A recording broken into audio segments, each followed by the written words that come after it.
Saving $100,000 in Australia is a genuine achievement. But it is also the moment where one wrong decision can quietly cost you tens of thousands of dollars over the next decade. Leave it all in cash, and inflation eats it alive.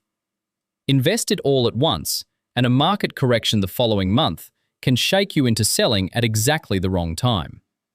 Put it all into super, and it may be locked away when you need it most. Smash it into the mortgage, and you lose flexibility, with nothing to show if an emergency hits. So what do you actually do? The answer depends entirely on your age, your debt, your super balance, and how many years you have until you want to stop working. And that is exactly what we are building today. Not one answer for everyone, but the right framework for where you actually are. Here is the principle that drives everything else. Don't ask where to put $100,000. Ask what job each dollar needs to do. Because $100,000 is not one pile of money. It is several different pools with different time frames, different tax treatments, and different levels of risk tolerance. And the split between them should reflect your specific situation. Job 1. Safety money. Before a single dollar goes anywhere else, you need an emergency buffer. Most Australian financial planners suggest maintaining 3 to 6 months of living expenses in accessible cash. And for contractors, single-income households, or anyone in an industry with job uncertainty, the higher end of that range is the right target. For most Australians, that sits between $15,000 and $30,000 in a high-interest savings account earning 5% or more right now. This is not your investment capital. This is the money that stops you from selling shares at the bottom because your hot water system failed. Once that buffer is in place, the rest of the $100,000 gets its own job. Job 2. Remove financial leaks.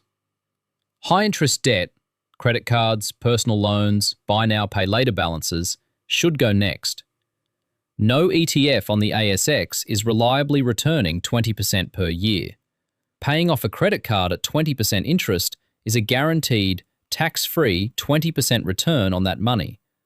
That trade is unambiguous. But here is the question that matters most for Australians with a mortgage, and it is one most people get wrong. Paying off your mortgage delivers a guaranteed, risk-free return equal to your home loan interest rate. With standard variable rates currently sitting between 5.75% and 6.25%, paying down your mortgage is effectively a guaranteed after-tax return of around 6%. The catch? An offset account is the exception. It keeps your money fully accessible while still reducing the interest you pay. Money in an offset account earns the equivalent of your mortgage interest rate, tax-free, and remains completely liquid if you need it. For most Australian mortgage holders, the offset account is not a compromise between paying down debt and investing. It is the best of both. Guaranteed return, zero tax, full access. If you have a mortgage and your offset account is not full first, that is usually where a significant portion of this money belongs. Job 3. Use the Australian tax system. This is where super becomes genuinely powerful, especially for anyone over 45. The concessional contributions cap for 2025 to 26 is $30,000, including your employer's super guarantee contributions. Concessional contributions are taxed at just 15% inside super, which for most working Australians is significantly lower than their marginal income tax rate of 32.5% or higher. But here is the move most people completely miss. If your total super balance is below $500,000, you can carry forward up to 5 years of unused concessional cap space, meaning you could potentially contribute well above $30,000 in a single year and claim a substantial tax deduction. That $100,000 lump sum could trigger one of the largest legitimate tax deductions you'll ever claim.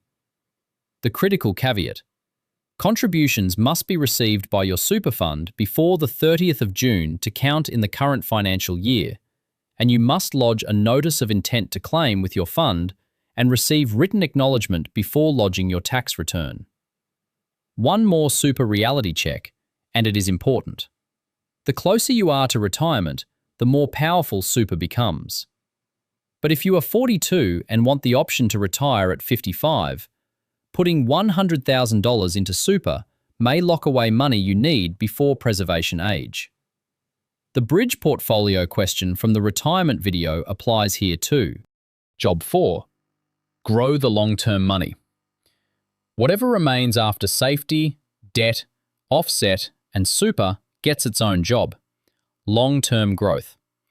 And the right approach here depends entirely on your time horizon. Money you might need within 2 years should not be in shares. A market correction can arrive at any time, and you don't want to be forced to sell at a low. 2-year money belongs in a high-interest savings account or term deposit. Money for 3 to 7 years sits in a different category. Some exposure to growth assets is reasonable, but with more caution around concentration. Money for 7 or more years, money genuinely invested for retirement, has historically done well in a diversified Australian share portfolio. The ASX 200 has delivered approximately 8.2% per annum since inception, including dividends, and broad ETFs like A200 or VAS provide that exposure with minimal cost and maximum simplicity. If you are under 35, the priority order is usually emergency fund first, HECS context second. Remember, HECS doesn't compound like a mortgage. Then ETFs for long-term growth, and super through salary sacrifice for the tax benefit. If you are 35 to 50, the mortgage offset becomes a serious contender. Super catch-up contributions matter more as you approach the window where they deliver the biggest tax saving. ETFs continue alongside. If you are 50 to 60, super becomes your most powerful lever. Carry forward contributions for anyone with a super balance under $500,000 could allow a contribution of $50,000, $80,000 or more in a single year, all taxed at 15% instead of your marginal rate. Mortgage elimination before retirement removes a fixed cost that makes every retirement dollar go further. If you are 60 or older, the priority shifts toward accessing what you have efficiently. Cash buffer for sequence of returns risk. Super in pension phase where income is tax-free. The $100,000 question is never really one question. It is 5 questions at once. How much do you need accessible? What debt is costing you? Can your tax rate justify super?